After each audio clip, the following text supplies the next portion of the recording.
Hello guys, আসসালামু আলাইকুম রহমতুল্লাহ। বন্ধুরা দেখেন, এটা পার্ক। আমি যে সিটিতে আছি সেই সিটির মধ্যে, হ্যাঁ, বাইরে কিন্তু প্রচুর রোদ।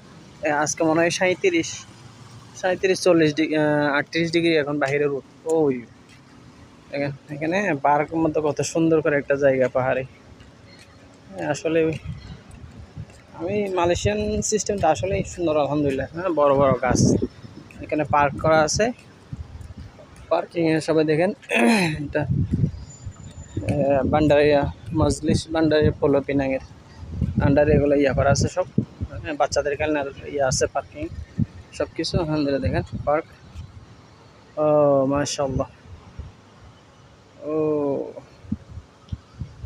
সেজন্য তো বলি, বাংলাদেশ মালয়েশিয়াতে আরও কি 500 বছর আছে। বাংলাদেশের সব গাছ কাটে ফেলে।